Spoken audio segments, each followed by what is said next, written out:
Good evening and welcome. It's Thursday, the 17th day of August 2023. I'm Fonka Mutabu. You're watching Twilight on CRTV News. It's a pleasure once more to have you. In the course of this show, we will be talking about the situation of clandestine workers in the East region. We will also be talking about the correlation between statistics and human rights.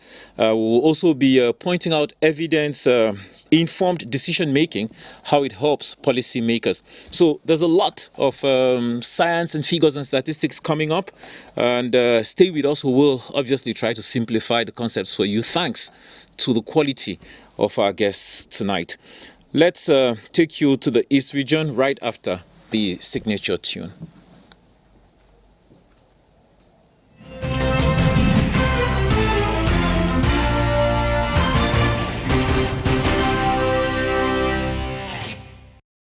Employment and Vocational Training Minister Isachiroma Bakari has given expatriates working clandestinely in the East region 30 days to comply to the laws authorizing them to work in Cameroon or simply face the law. Let's join via phone Talati in Bertwa, the Eastern Regional Capital, for a more comprehensive picture on this news story. Good evening, Tala. Greetings, Bobena. Greetings, viewers of CRTV News. It's always a pleasure for me to be part of this program, Twilight. What is the situation of clandestine expatriate workers in the East region?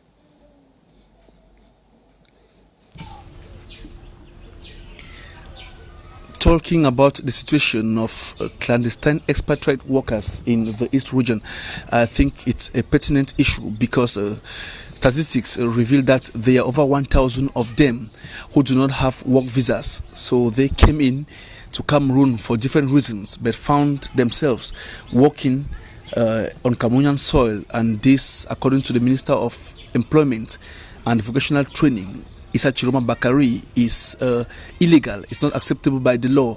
And most of these expatriate workers are in the mining sector because Asians are the ones ruling the mining sector here in the East region. And you find these foreigners, some of them are skilled laborers while others are unskilled. For instance, you see a Chinese driving a truck in a mining site in Cameroon, and these are some images that really disturb Cameroonians. You see some of them working as laborers in these mining sites, and so this is a situation which the minister says is not acceptable, and he is in the East region to find a solution to try to adjust this problem. Well, like you mentioned there are tax for skilled laborers and tax for unskilled laborers. What explains the fact then that these companies tend to go for expatriate labor? Well, during the ministers' exchange yesterday in Abombang with owners of forest exploitation companies, they revealed that the reason they go in for expatriate workers is due to the fact that Cameroonians are not well skilled, are not skilled enough in this domain, so they are forced to use skilled labor from abroad. They also say that Cameroonians sometimes don't meet up to their expectations in terms of their attitude and the rest. So this is the reason why they tend to go in for expatriate labor force. And also most of these foreigners are part of the company, because these companies are mostly conglomerates which are found in other countries, and so they transfer their workers to Cameroon as well as they can transfer them to other countries. That's why they always go in for this foreign workforce. Well, I must point out that the minister has been hard on this issue, notably with petroleum companies, mostly on the coastal area in Douala and Kribi, insisting that tasks which Cameroonians can do shouldn't be given to expatriates. What is the impact of the presence of these clandestine expatriate workers on the economy? Well, the impact of the presence of these clandestine expatriate workers in the East region in particular is enormous, because first of all, if for instance they say there are over 1,000 of these expatriate workers, imagine that is 1,000 jobs which they have taken from Cameroonians, and then according to the law, those who have work visas have to pay an equivalent of 2 months' salary as a tax to the government. So you can imagine a foreigner who earns, for instance, 4 million francs or 5 million francs a month. And for a year, that means he has to pay 10 million francs tax to the government. And this is not being done by most of these workers. So the government is losing a lot of money to this clandestine activity. It is said that the government loses roughly 2 billion francs CFA in the East region alone every year to these clandestine expatriate workers. So the reason for Minister Issa Chiroma's visit to the East region is to cause these companies, or cause the companies that recruit this foreign labor force to pay the taxes as required by the law. You see that if in all the 10 regions, if these expatriates have to pay their tax, that's a lot of money which the government is going to gain. And plus, the minister added that this money is going to serve to construct vocational training centers across the country in all the 10 regions, so that Cameroonians can get quality training to be able to work in these companies. Well, we all know Minister Chiroma does talk tough, but is he going to act tough? Are there any measures he's putting in place to ensure that in case these people don't comply, they can actually be punished or sanctioned? Well, the minister's visit to the East region on the first part is first of all to sensitize these companies, these expatriate workers, to make them know that they have to pay these taxes, and then to let them know that those of them who don't have work visas have to apply for work visas. Apparently, the work visas don't cost the same as tourism visas and other visas, so they have to first of all apply for a work visa, and then secondly they have to pay their taxes as expatriate workers on Cameroonian soil. And he has given them a deadline of 30 days, which if it's not respected, then the hammer of the law is going to fall on both the companies and the expatriate workers. And he even went on to threaten that those expatriate workers who don't conform to the law will be sent out of Cameroonian soil.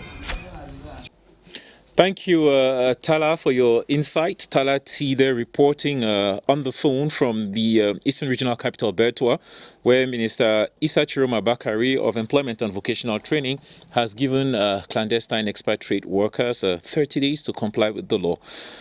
That's it for our regional call today. We will be joining you in a moment with our first panel.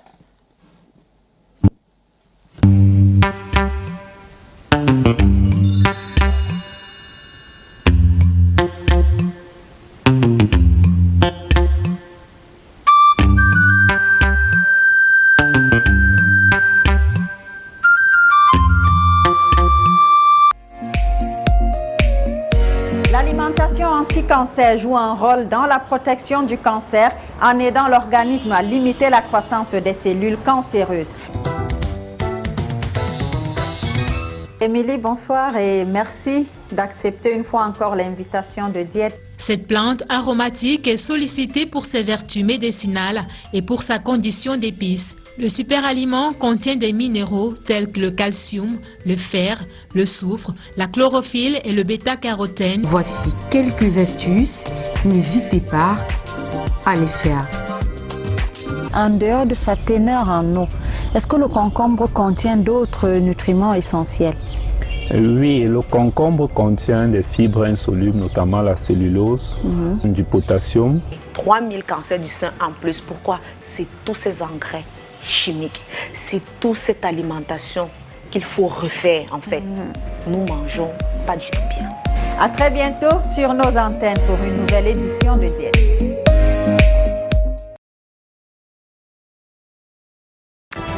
L'actualité, toute l'actualité du 7e art à vivre, action, humour avec un zeste d'amour à l'affiche de votre rendez-vous cinéma. Bienvenue à Saturne sur CRTV News. Allumons les projecteurs pour 13 minutes. Au menu, entretien avec des acteurs, extraits de films, des grands moments de télévision assurés. Ça tourne, c'est tous les samedis à 10h15, rediffusion à 21h05, les mercredis à 10h15, rediffusion à 16h40. Ça tourne sur CRTV News.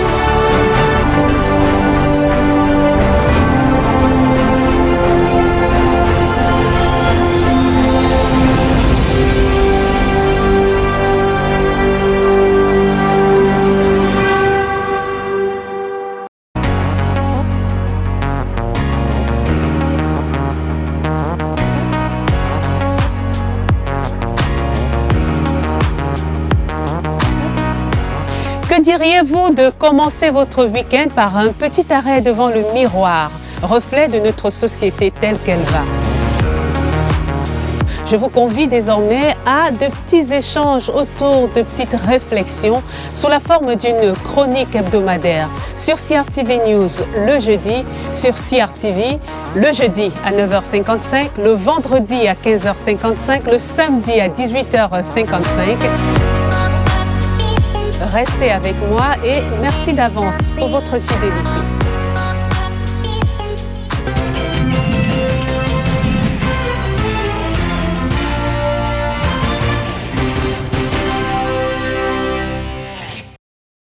A 3-day in-country capacity building workshop to strengthen the relationship between the Cameroon Human Rights Commission and the National Institute of Statistics is ongoing in Yaoundé. The event, that is coordinated by the human rights experts from Ghana and Kenya, seeks to assist the Human Rights Office in Cameroon improve its production of reliable statistical data in order as well to better report on the country's human rights situation.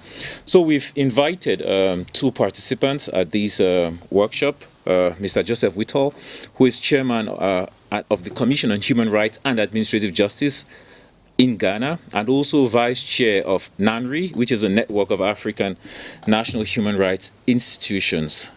Welcome to Cameroon. Hope you're enjoying your stay. Yeah, so far so good. Great. Yeah. Like the food? Very good. Indole. I ate Indole this afternoon. Well, I'm asking because a diplomat once told me that whenever they have events, the diplomatic corps comes because of the food. They're like, they just love Cameroonian food. Great food so far. Okay. And with us on set is Madam or Professor Joyce ENDELEY BAYANDE, who is the subcommission of the promotion, in charge of subcommission of promotion of human rights at the Cameroon Human Rights Commission. Good evening and welcome, ma'am. Thank you very much. It's a pleasure having. Let me start with you. Yeah. Why did you guys decide to organize a conference on the link between statistics and human rights, and by so doing invited NANHRI? Because I'm trying to see the link. Where does NANHRI come into your organization?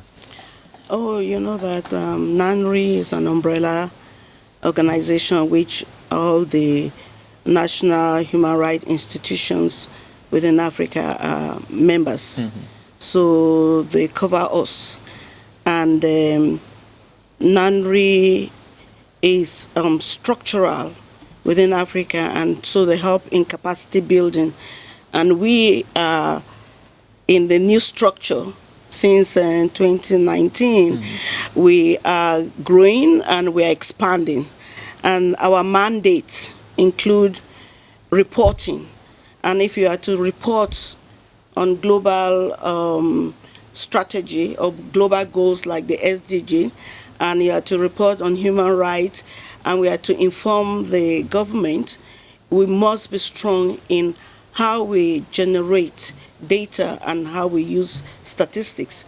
And we think that there's a gap, and we need to strengthen it to be able to better inform government on the situation in Cameroon. And so we solicited help from NANHRI, mm-hmm. and this is how the 3-day workshop is ongoing, to bring us together for the statistics unit to understand our needs and what is human right, and then for us to understand mm-hmm. what we mean by quality data, and scientific method of collecting data that will be valuable to inform the government on situations. I'm going to come back to you in a moment on the issue of reliable data. Okay. When people hear this, the assumption is that probably you guys had a problem before. But no work is perfect. I want to imagine you're simply trying to improve what you've been doing. Yes. Mr. Chairman, welcome. What is the connection between human rights and statistics? It's a great connection. When you look at the human rights-based approach, especially the approach that is used to implement the Sustainable Development Goals, there is a need to see data as very central in terms of how we will be able to deliver those development goals. Data is at the center of the goals. And to that extent, what Professor just said is very, very crucial. We need to have data that speaks about the goals and also about those people who are possibly with the potential of being left behind in any country. The only way you can find that out is through data. Interesting, the inclusiveness and the encompassing nature of it. Judging from your experience in Ghana, has there been any change in the way human rights issues are addressed, presented, because of a better grasp of data? I'll say yes. I was informing the gathering that we worked very closely with the National Statistical Office in Ghana, and we produced a report on corruption.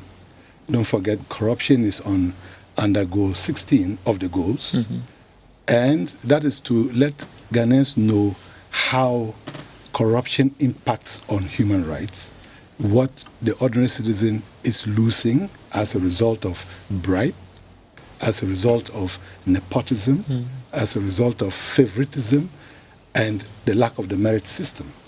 And that report is currently doing a lot of airwaves. Your television stations in Ghana are running it, and it is making government to appreciate the need to ensure that there is transparency in governance and that you don't take things for granted. People are watching. The data is available, which has been produced by the Commission, working in collaboration with the Statistical Office and with the technical support of the UNODC, the United Nations Office on Drugs and Crime. Okay. Data definitely serves different purposes. For policymakers, it is crucial to help them see clearly what they are doing or why they're doing what they're doing. Right. But sometimes for the public, it's a lot to chew. So we're going to discuss the whole challenge of having so much coming in and then communicating that to your different audiences. For you, ma'am, how important is it to have the National Institute of Statistics involved in this workshop and in your work going forward? Oh, it is very central because our business is to defend human rights, is to tell the story, depict the reality, and seek redress. And we can, if we sit behind, then we are depending on people reporting to us, or we being able to go here and there when they call the 1523 toll-free number, or there's a case and we go. But does that case reflect what is happening in every loop and corner in Cameroon? The bigger picture, the answer is no, and we are not there. But a National Institute for Statistics, if we collaborate, they are mandated to generate data that covers the country. So if we meet with them, we negotiate and establish a methodology, which is what we are trying to do now. When I said quality, it's not because we don't have quality data, but it's to ensure that the right data, which is based on human right-based approach, that is what we need to do. We are working in collaboration. They are covering the entire scope, and that is their mandate. If we work together, it means that the tools and the indicators which they would use will be enriched, because now the tools will go beyond just social economic reporting, but we have the indicators of human rights, and there also, we have leave no one behind as a principle, which means that there are some segments of people who are not inclusive. If you look at the data, you don't find them. So you need to establish what is the difference. Look at the data volume of the National Institute of Statistics. We look at ours and see whether it encompasses the whole.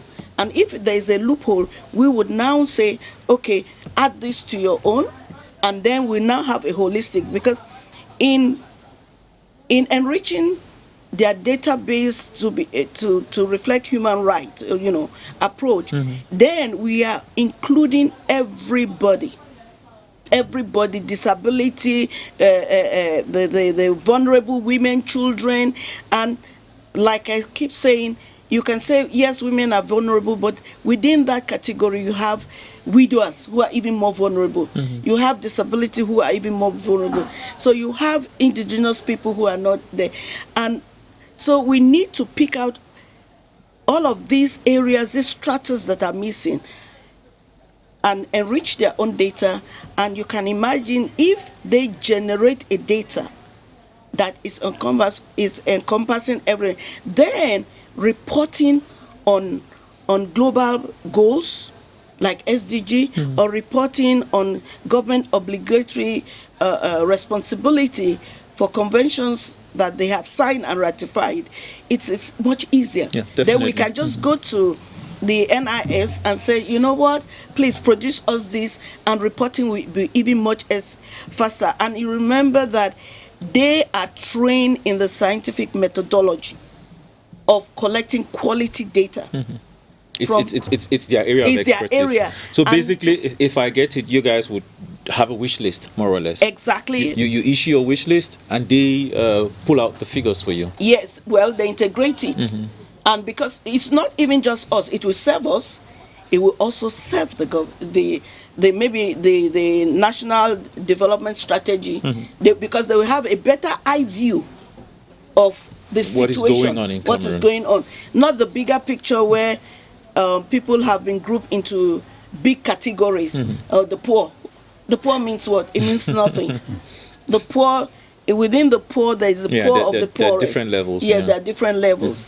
And so we will be able to inject into national policy the reality of the situation, and we will better inform different segments of the ministry, because remember that in all the subject area there are human rights issues. Definitely, it's across the board. Yes, I think we will all be more effective for the government. As head of the working group, I heard your interview on the news just before you came on set. Can you give us an idea practically what is going on at the workshop?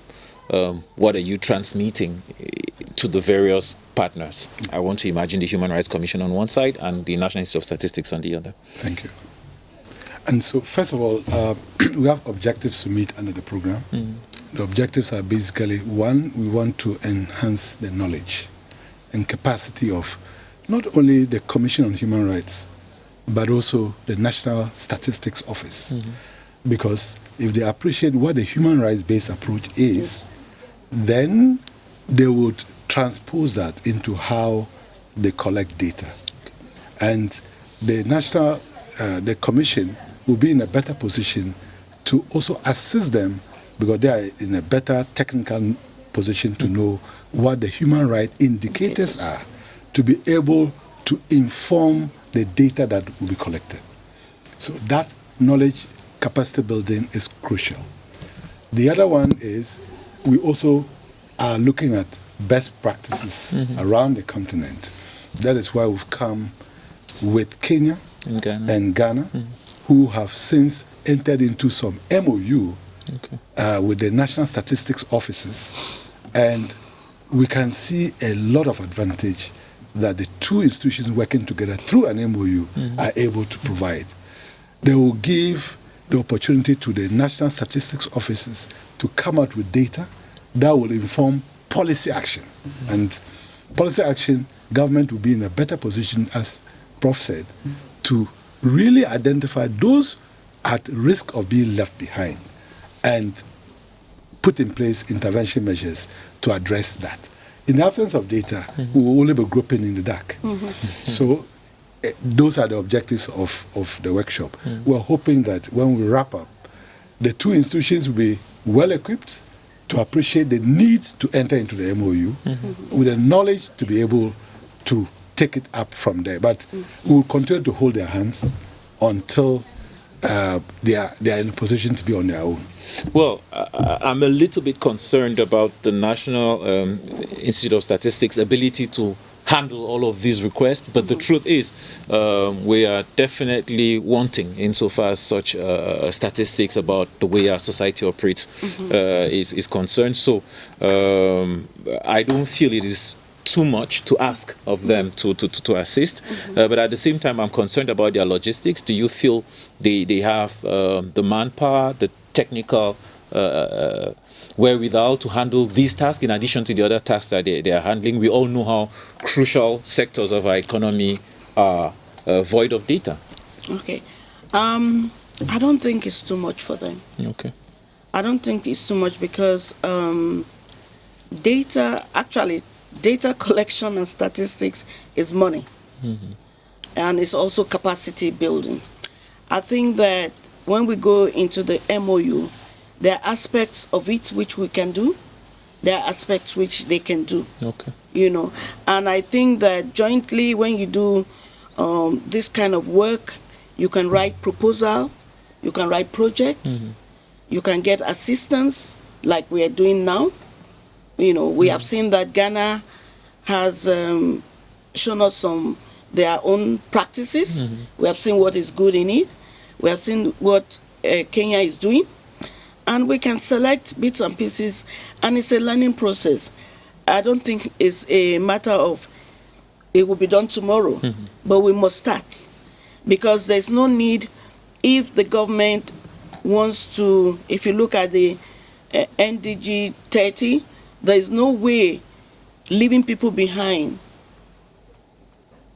equal development. It's impossible to attain the goals while neglecting. So it is a strategic element, which I don't think that if we write this proposal and we seek for funding, we would not get.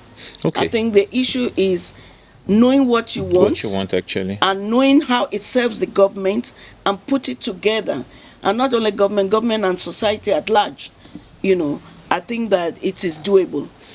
I understand you guys are definitely busy with this task at hand. I was wondering if 3 days was enough to get this sorted. But at the same time, I'll leave that to you. What are the expected outcomes? What do you hope to achieve at this phase? And I understand it's work in progress. Everything cannot be done at this stage. Well, we hope that by the end of tomorrow, we would have built capacity, knowledge of the two institutions. And also particularly because, you see, already you've asked a question that I just want to fall back on. Already the National Statistics Office is already working on the voluntary natural review of the Republic of Cameroon, which they submit almost every 2 years. This time around, we want the next and the following ones to be better informed by the human rights-based approach, which is actually the recommended approach when it comes to getting or reporting on the goals. So far, they would have done their best. But there's nothing wrong with looking at improving what is the standards that are now required so that they can take it up from there. We hope the next reports of Cameroon will be well informed by the human rights-based approach, and we will be reading them across the world. If I may add, go on. I think that no doubt capacity has been built on both sides. The value of each other's work has been built. And right now, even before the workshop, we knew we needed an MOU between us and NANHRI. Yes, that was certain. But we have now seen the workshop enhances the entry into that MOU. And I believe that it is beyond that. It's a way of recognizing the strategic nature of the commission in reporting on the SDG, you know, because when we come in with the human rights-based approach and we enhance data, then it is our duty, because the government, by the mandates, we are expected to be involved in this process. Well, so you can't be involved in a process in haphazard. You have to be involved either you're in or you're deliver out. the goods properly. Yes. Thank you very much, and good luck. Advocate Joseph WHITTAL is chairman of the Commission on Human Rights and Administrative Justice in Ghana and vice chair of NANHRI, the Network of African National Human Rights Institutions, which is assisting the Cameroon Human Rights Commission in organizing these events, this workshop. Professor Joyce ENDELEY Bayande is the president of Subcommission for the Promotion of Human Rights at the Cameroon Human Rights Commission. Thanks, and good luck, and enjoy your stay in Cameroon. Okay, thank you. Let's take a break, and when we come back, we will still be talking a little bit about the importance of data, but this time around in evidence-informed decision-making. Oh, wow. Okay. Une équipe dévouée, jeune, dynamique, au taquet tous les jours, CRTV News s'engage à vous servir l'info qu'il vous faut, toute l'info. Et ça fait 5 ans que ça dure.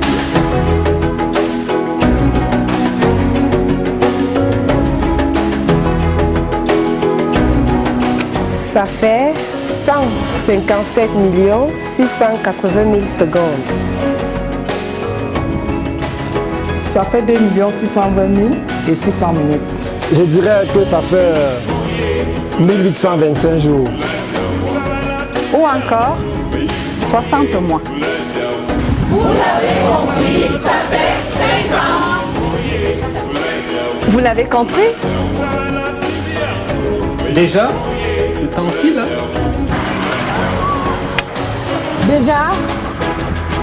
Déjà? Chaque jour, nous tissons la toile en temps réel avec vous et pour vous.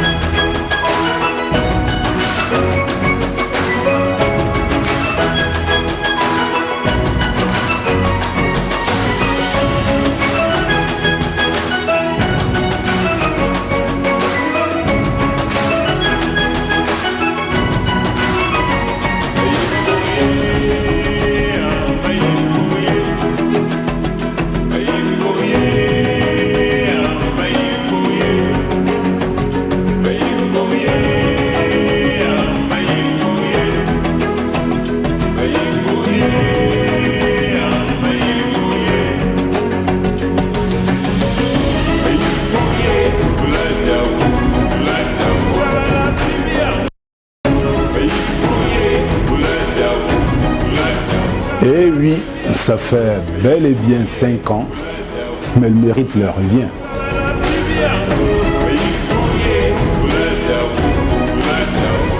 Nothing but the news. Bien plus qu'un slogan, c'est une réalité.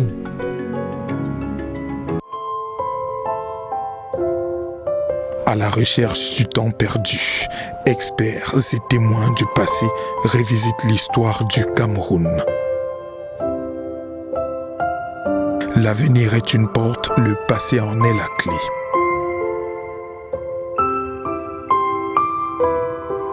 À la recherche du temps perdu, une émission présentée par Françoise Coquichouès.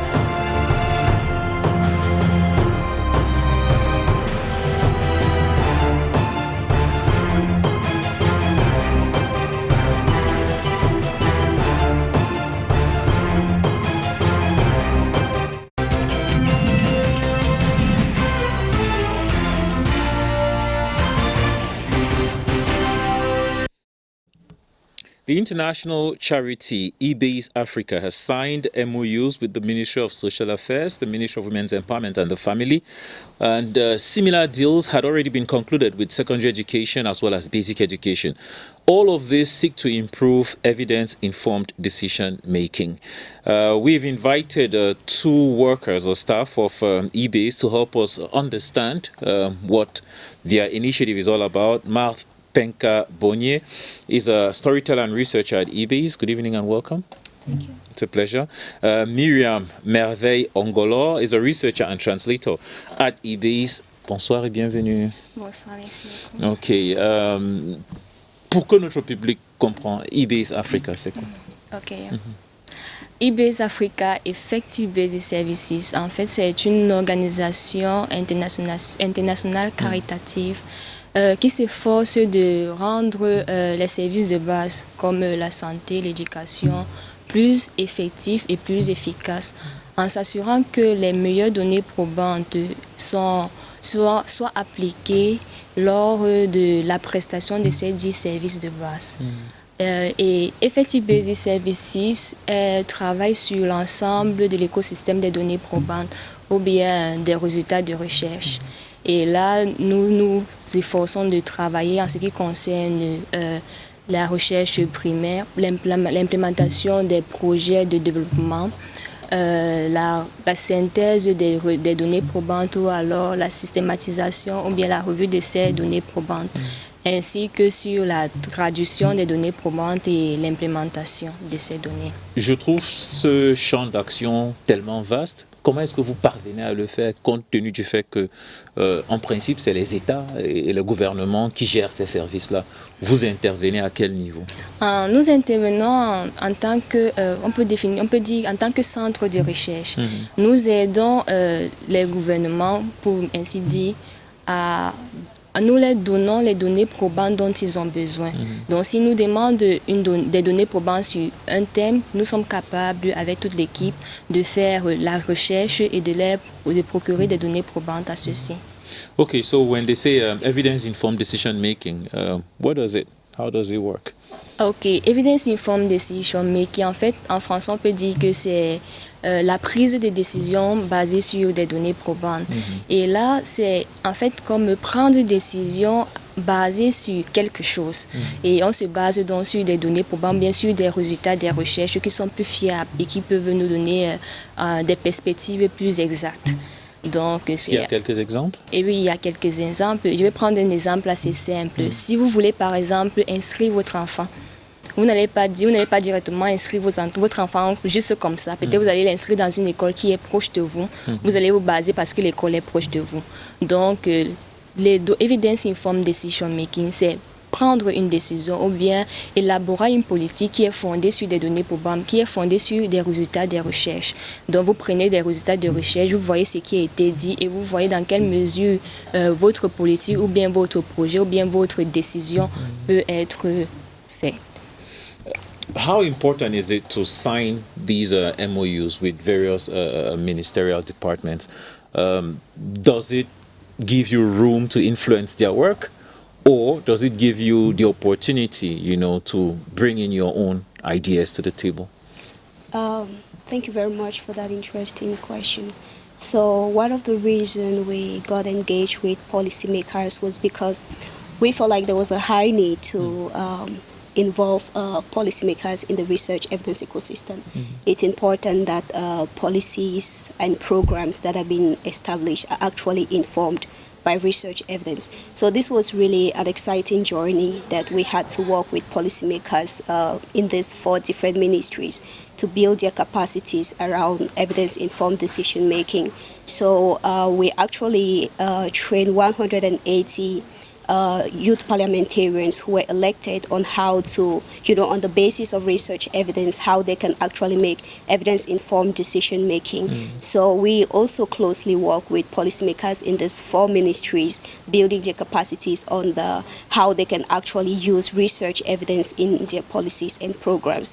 So it was kind of like a win-win approach because as a research organization, it is really our desire to see that Africa, and specifically Francophone Africa, actually excel in this whole research evidence ecosystem, how they can actually make effective and cost-efficient, implement cost-efficient interventions while basing these interventions on research evidence. So this signing of partnership agreements with these various ministries was actually also an added value to these ministries because we kind of like responded to their needs, and this is what we are looking forward. Elle parle de valeur ajoutée. Est-ce que vous rencontrez des réticences parfois, ou bien même des résistances? Parce que je me dis, il y a des gens qui ont l'habitude de fonctionner d'une certaine manière, et puis subtement vous voulez changer. Vous voulez leur dire, avant de prendre une décision, il faut d'abord faire une recherche. Et ils se demandent, est-ce que ça n'alourdit pas plutôt la procédure? Ah, ok, d'accord. En ce qui concerne les réticences, il y a là peut-être certains qui sont réticents à cause du terme evidence informed decision making, parce que c'est un peu lourd, ou bien lorsqu'on dit données probantes, tout le monde se dit qu'est-ce que c'est que données probantes, mais quand on emploie le terme peut-être résultat de recherche et qu'on essaye par exemple d'expliquer plus posément, comme Penka l'a dit, lors des renforcements des capacités. En fait, tout le monde se dit que c'est ce qu'on a toujours l'habitude de faire. Mais c'est juste plus stratégique et en se basant sur des éléments plus concrets. Est-ce que vous avez tendance à accentuer votre travail sur les enfants et les adolescents? Notre cible principale, ce sont des personnes d'abord vulnérables. Donc, on se focalise plus sur les enfants ou bien le peuple autochtone comme les Bororo ou bien les Baka et aussi les personnes handicapées avant de commencer avec d'autres personnes comme des femmes et les autres. eBay's Africa has been able to achieve some of its objectives. What would you consider to be its successes so far? Some successes so far has been our capacity to really translate research evidence in one of the things that we are really proud of is the fact that we've been able to translate research evidence into French languages, making it very accessible for the French-speaking community who are most often left out in terms of research. And one other achievement has been, as you just mentioned, the signing of this partnership agreement that we had with these 4 ministries, and also working closely with them to ensure that their policies and programs are actually evidence-informed. So far, what are some of the challenges that you guys have faced, notably with the digital illiteracy program? En ce qui concerne le cas de la littératie digitale, la barrière que nous avons, c'est que notre population, bien la population vulnérable, n'a pas accès au digital. Mais pour contrecarrer ou bien pour alors contrecarrer cette barrière, ce que nous utilisons, c'est l'approche traditionnelle de storytelling, qui est d'une façon plus concrète et avec des mots plus légers pour enseigner notre population en ce qui concerne des informations basées sur des données probantes. Comme vous l'avez dit, Madame Penka est en effet la directrice de ce programme sur le storytelling. So, how does your storytelling help solve the digital illiteracy issue? So actually, wouldn't you be advocating for better access to digital instead of, looking for an alternative? Definitely, yeah. Thanks for that question. It's kind of a little bit tricky, but what we do is that we first of all acknowledge the fact that there are non-digital citizens around us. So we kind of like bring the evidence to them using storytelling because they won't go online. Most of this research evidence is usually online, so they can't go online to search for the evidence. But in the course of doing that, we also try to move non-digital citizens to digital citizens. So in the process of actually making them be aware of the evidence that exists, we also try to work with those who have the tools to get on the digital platform to actually use them. But we also need to really be aware of the fact that some people, even if they love to use the digital space, they do not have access to these digital tools. You mentioned service delivery at the start. What measures have you used to ensure that there is that the available research evidence is applied in service delivery? Okay. Comme par exemple, nous avons mis sur pied une application ou bien une plateforme se focalise sur, on la nomme EBM Africa, Evidence-Based Medicine, la médecine éclairée par les données probantes. Et cette plateforme met à la disponibilité des praticiens ainsi que de la population digitale des revues systématiques sur des maladies telles que le palu, ceux qui ont vécu des victimes de violences basées sur le genre, comment les traiter. Et là, dans ces revues systématiques, que ce soit le clinicien ou que ce soit une personne lambda, peut suivre exactement qu'est-ce que c'est que sa maladie, comment est-ce qu'il peut suivre un protocole pour arriver à la guérison. Donc, c'est à peu près un exemple que nous avons en ce qui concerne les services de base. Et vous pensez que ça marche, ça améliore les services de base?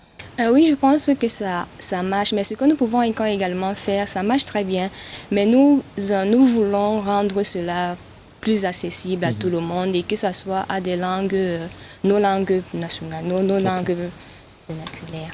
Okay, how is the teaching and learning toolkit used and what is it all about?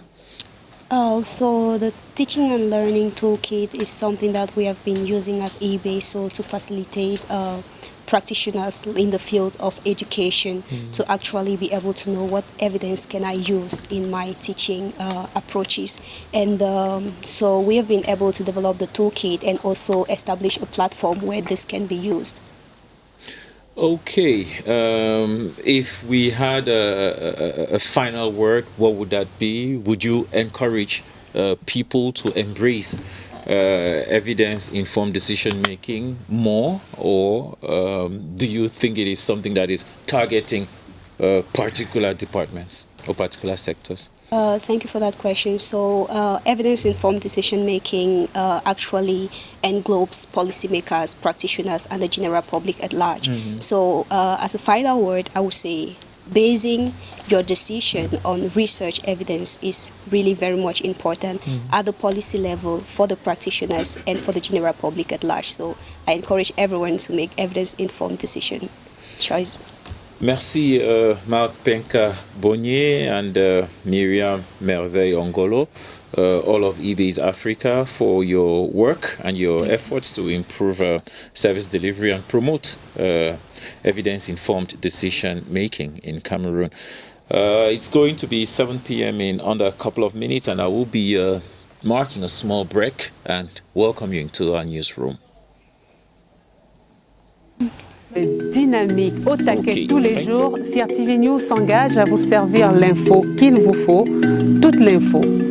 Et ça fait 5 ans que ça dure.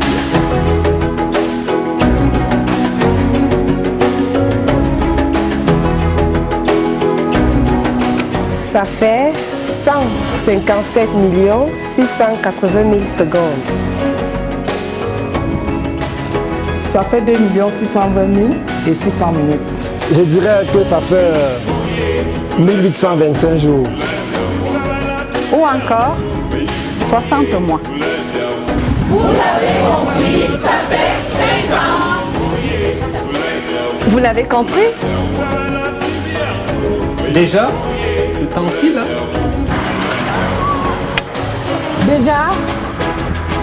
Déjà? Chaque jour, nous tissons la toile en temps réel avec vous et pour vous.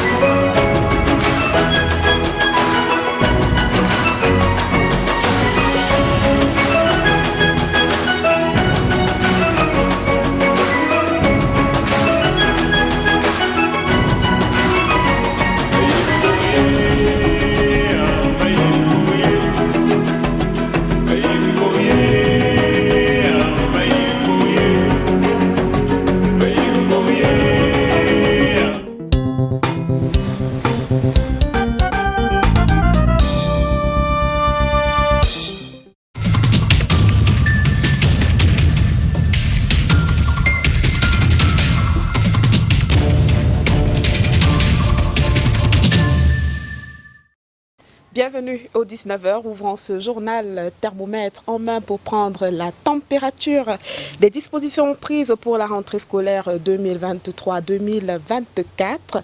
Les préparatifs bon train et les premiers signes sont déjà perceptibles dans les espaces commerciaux cas de Yaoundé. Au marché central, par exemple, les fournitures sont disponibles, même si la clientèle se fait encore rare. Eh bien, les commerçants ne manquent pas de multiplier les stratégies de vente pour attirer les quelques clients qui se pointent.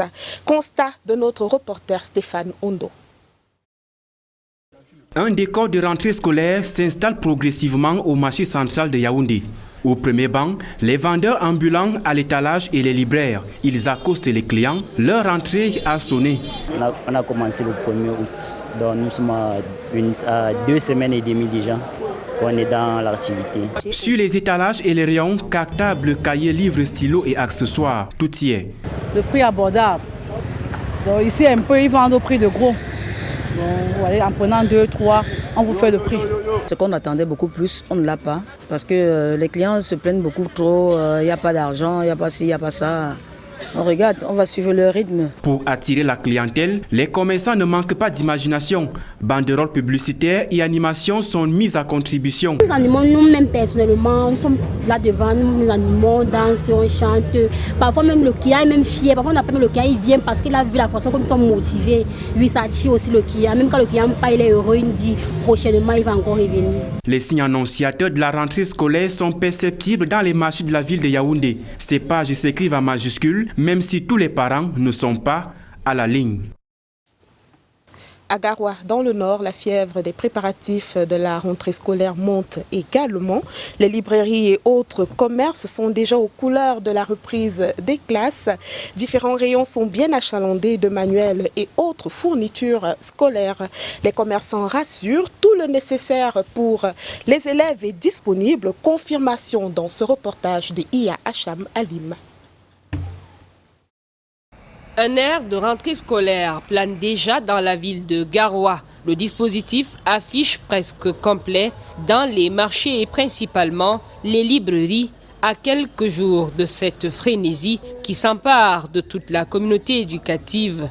Tous les rayons sont achalandés. Nous avons les cahiers, les livres du primaire en terminale. Pour la maternelle, il y a les langages, les coloriages, tous les livres qui sont au programme. Tout est là. À côté des manuels scolaires, trônent les autres accessoires, notamment les gamelles, sacs et autres.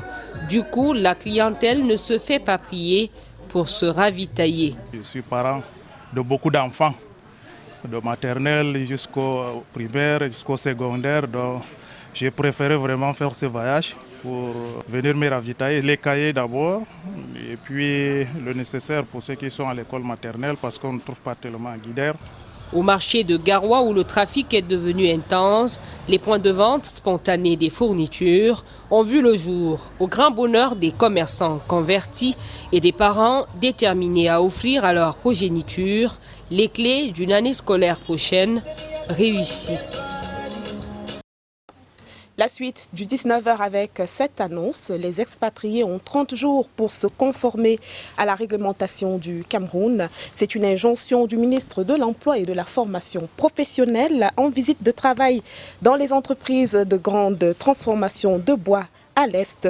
Pour le ministre Issa Chiroma Bakari, la régularisation de la situation des travailleurs expatriés est une prescription fiscale qui doit permettre à l'État, bien sûr, d'atteindre ses objectifs. Denis Amand, reportage. Plus de 1000 travailleurs de nationalité étrangère exerçant dans la région de l'Est sont en situation irrégulière. Nous avons fait un constat que 80% des travailleurs étrangers n'ont pas d'autorisation. Ils ont juste des cartes de séjour qui leur ont été octroyés pour des motifs autres que ceux liés à une activité professionnelle. Cette réunion sectorielle préparatoire à la visite de travail du ministre de l'Emploi et de la Formation professionnelle, présidée par Mohamed Amin Abega, représentant le gouverneur de l'Est, vise à passer au peigne fin ces entreprises et accentuer la sensibilisation. Le séjour du ministre Issa Chiroma Bakari dans la région de l'Est va permettre à coup sûr d'améliorer le recouvrement des taxes. Les objectifs qui nous ont été assignés, c'est que d'ici le 31 décembre 2023 qu'on ait régularisé la situation de 1000 travailleurs. Et en termes de recettes, Monsieur le ministre de l'Emploi nous a assigné des recettes allant de 1 milliard à 2 milliards pour la région de l'Est. Si certaines entreprises ont commencé à se conformer à la réglementation, d'autres par contre prennent encore le pas, attendant peut-être la phase répressive qui va bientôt commencer. En culture, André-Marie Talla, la légende camerounaise, est en visite à la CRTV, l'icône du bensikin qui a inspiré de nombreuses générations de chanteurs africains, a été reçu en audience par Charles Ndongo, le directeur général de la Cameroun Radio-Télévision. La contribution de l'Office à la promotion de la culture camerounaise a été évoquée par les deux hommes. Je vous propose d'entendre André-Marie Talla. Il s'exprime au micro de notre reporter Maïmouna Mohamedou. Nadia. Je suis venu le voir parce que c'est un frère. On se connaît depuis au moins 40 ans, donc c'est une visite de courtoisie. Et le féliciter aussi pour tout le travail qu'il a abattu en 7 ans, l'innovation que tout le monde a vu. C'est toujours un plaisir, c'est beaucoup de nostalgie. Parce que la maison, je la connais depuis des lustres. La CRTV a fait beaucoup pour la musique camerounaise. Si toutes les télévisions payaient les droits d'auteur comme la CRTV paye, je crois que les artistes n'allaient pas mourir dans la misère. Je suis venu soutenir cette initiative qui est louable pour les artistes. Thank you very much. You're welcome. Si vous nous rejoignez à l'instant, vous regardez le 19h en direct du studio 4 de CRTV News. Je vous invite à présent à table. Au menu ce soir, du mets de pistache à la façon des Baboutés, une communauté du Mbam et Kim dans la région du centre, encore appelé Mekandé. Ce plat dont le complément idéal est le couscous de manioc constitue une véritable marque de l'identité culturelle de ce peuple. Vincent de Paul Mebara de CRTV Centre nous présente le Mekandé ou si vous voulez le mets de pistache. On regarde. La trentaine à peine et déjà les secrets du Mekandé au bout des doigts. Mets de pistache à la façon des Baboutés. Du piment écrasé à la pierre, le poivre, le sendir et en Babouté. Toutes les femmes vont comprendre, les femmes Babouté. Et là, avec ma grand-mère et ma maman, dans la famille, quand il y a cérémonie, c'est maman qui fait le mets de pistache. Donc derrière elle, j'ai beaucoup appris. Ce 15 août 2023, la recette ne manque pas au menu de cette jeune dame au quartier Nkolfou. Un mets de cérémonie. Je ne peux pas avoir une cérémonie, que ce soit petite ou grande chez les Baboutés, sans mets de pistache. Ça, rien à faire. Héritage patrimonial bien perpétué. Hélène Yetikara se positionne ainsi comme une ambassadrice de l'art culinaire Babouté. C'est une fierté pour moi de le faire parce qu'à chaque fois qu'il y a une cérémonie Babouté à Yaoundé, on fait appel à moi et c'est une joie pour moi de le faire à chaque fois. À table, tout le monde y va avec appétit. J'ai trouvé ce plat merveilleux. C'était la première fois que je consommais ce plat, surtout avec le couscous manioc. C'était bien délicieux. Dorénavant, je vais varier et faire aussi ça. Certes d'origine Babouté, le Mekandé est un mets de pistache qui peut être consommé par tous les peuples, y compris au-delà des frontières.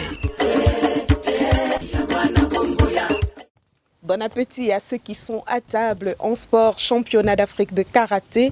Le championnat débute ce jeudi à Casablanca au Maroc. Quelques 1000 personnes athlètes, coachs, staff technique, arbitres et membres des différents comités représentants de 27 pays sont attendus à cette compétition.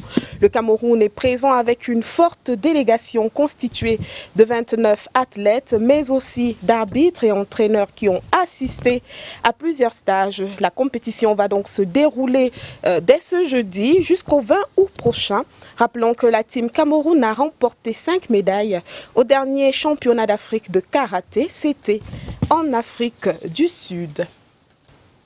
Toujours en sport, cette fois on parle de volleyball. Cameroun-Nigeria, c'est l'affiche de la deuxième sortie des Lions au 21e championnat d'Afrique senior dames au palais polyvalent des sports de Yaoundé. Après leur victoire hier mercredi face au Burundi, la team Cameroun espère confirmer ce soir leur bonne entame de la compétition et nous leur souhaitons bonne chance dans ce studio.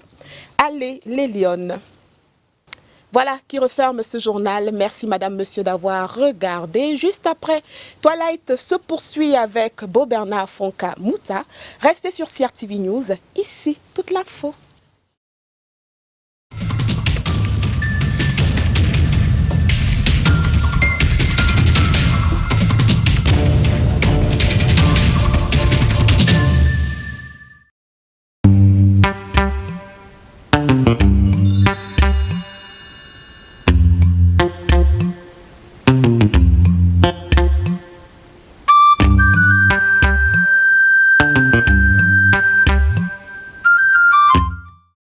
Welcome back. Some youths at the Jouvence neighborhood in Yaoundé have taken up baking as an ideal holiday activity to keep themselves busy during this period. Some of the students attest that acquiring such a skill at this time is a better way to prepare for the job market. Minette Simbo attended one of their teaching sessions and now has this report for our supplement of the day.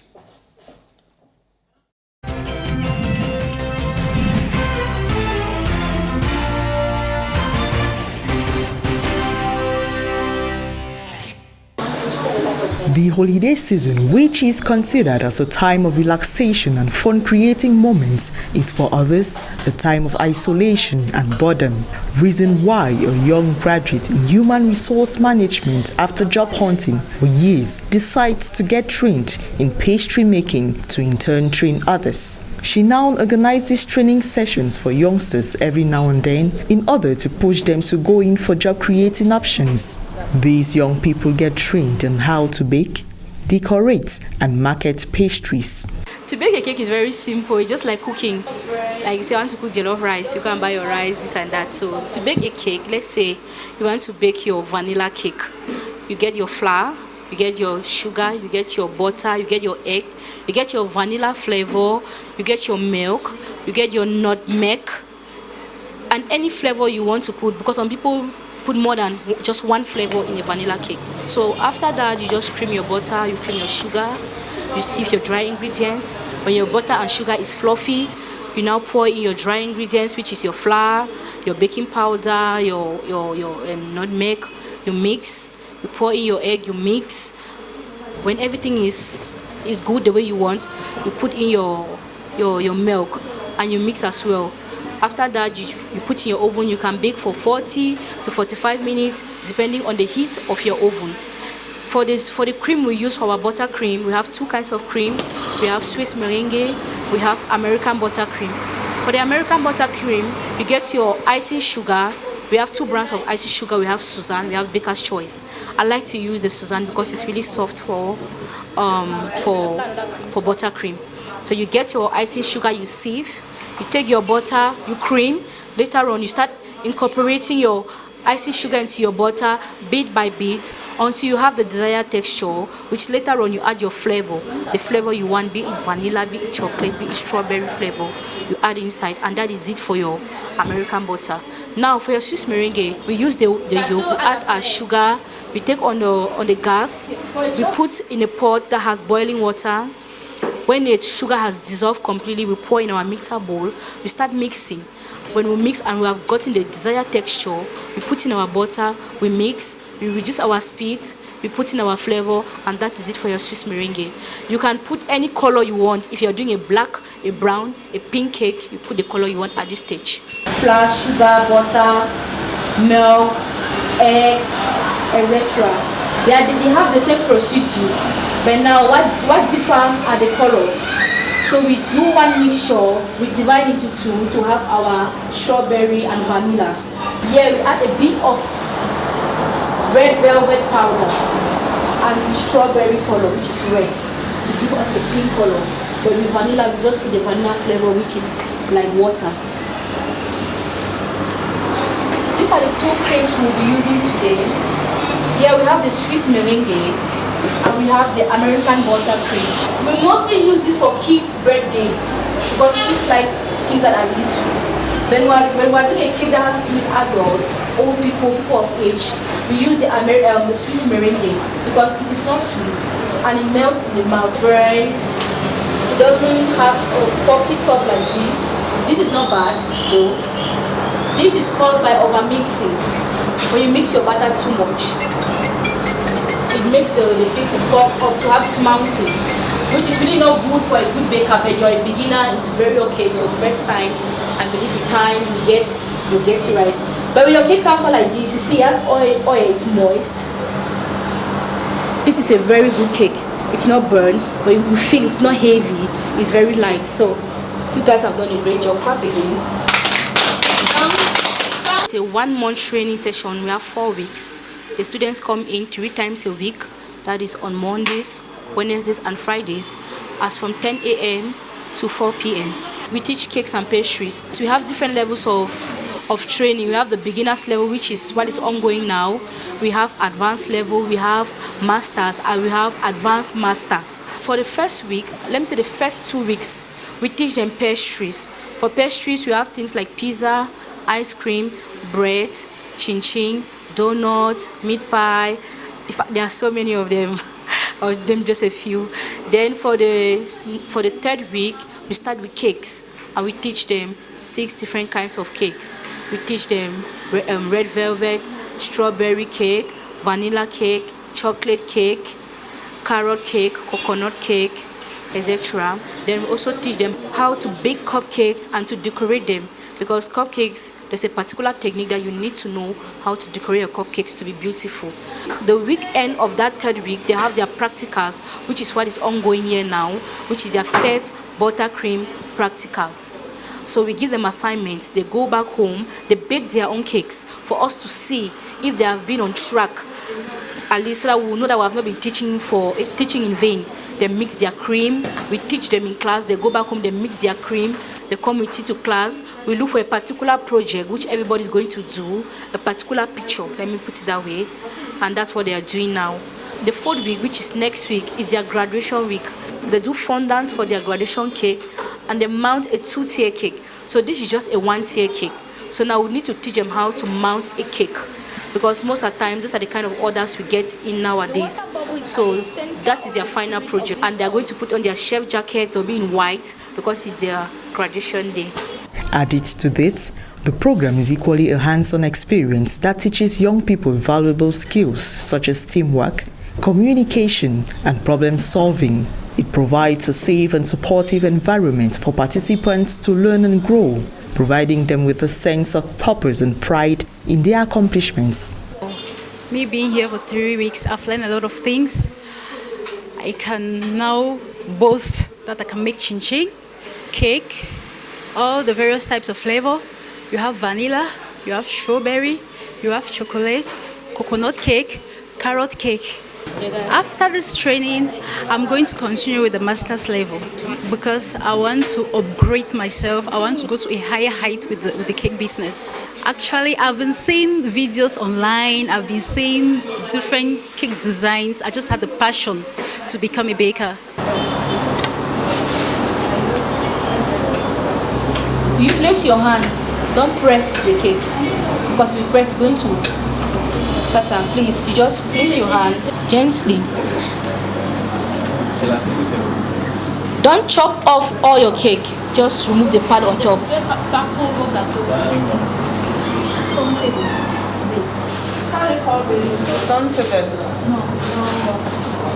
Palette knife. All the 4 cakes, clean them first, from there we'll continue. Someone is asking if we are not wasting the cake. So you can eat it. We clean it because this pad is very moist. It's too cold. So we keep it aside because if you mount it on the cake will be dangling. That is stability. But they eat it there. So we put it. We use it too to make cake bombs. During the course of the program, participants work together to develop and refine their baking skills.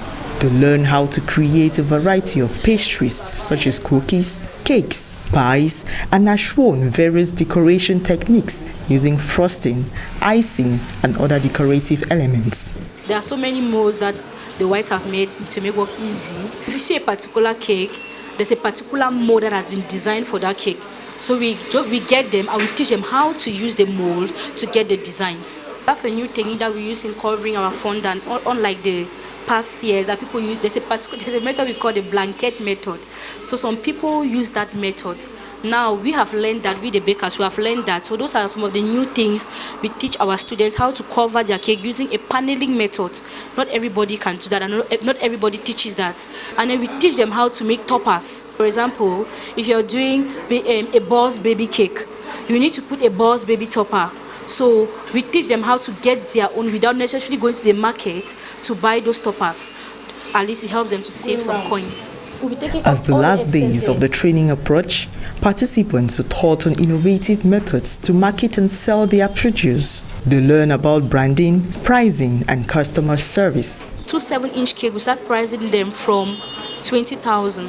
It depends on the design, the height, the size, and maybe other things surrounding the cake. But the design, we take it into consideration. Then the flavor, because there are some cakes that are really expensive. For example, if you say you want a fruit cake, the way I'll price a cake that has just vanilla, it's not the same way I'll price a cake that has fruit cake. Okay, let me say for my buttercream cakes, we do them from 15,000 francs upwards. For my fondant cakes, we do them from 25,000 because icing sugar is really expensive and the components used to make a fondant cake is really, really expensive, unlike a buttercream that is just sugar and butter. When a client gives a cake, we have to go through all that before we give you a price. For those who are here for business, we always have a chat with them after the training. We try to interview them one-on-one to know those who want to do for business, so we help them, because the truth is it's not easy to start this as a business. There's a lot of financial engagement that you need to do. For those who want to do business, help them to get the important tools they will need to start up their business with. We give them an advice on how to go about it. For those who want to continue with the advanced class, they come here, we have a chat with them, and we put a date to train with them, and they continue. After the class, we have a group that we have created because we have trained so many young people. We have almost 300 people there. So anything like an updated recipe we send, when you do your cakes in the house, you send them in the group, you correct your work, because you have so many bakers that have trained and they are doing very well. They are also very big bakers today. So if I'm not there to respond, they are there to respond. So that group now helps our beginners. When they send their work to the group, we correct them and tell them where they went wrong and how they can better their work next time. For those who want to do business, we have a conversation with them. We help them to get the important tools they will need to start up their business with. We give them an advice on how to go about it. For those who want to continue with the advanced class, because after the beginners is the advanced class. For those who want to continue with the advanced class, they come here, we have a chat with them, and we put a date to train with them, and they continue, and that's how the process goes. They apply these skills by selling their pastries at local markets, at events, or online. The pastry program has been a huge success over the years for both participants and their communities as a whole, given that it has empowered over 5,000 young people nationwide to live less dependent lives, providing them with valuable skills and experiences that will serve them a great deal in the years to come, is the organizers' purpose. Out all the excess on its own. The knife is taking out all the excess. I'm not the one who is forcing it. So please don't force the knife. Just do it gently. Just leave the knife on the cake and keep going round. We'll be taking off all the excess there. In all, the pastry program provides a positive and constructive outlet for creativity, learning, social interaction, and it is sure to leave a lasting impact in the lives of these participants and the community at large.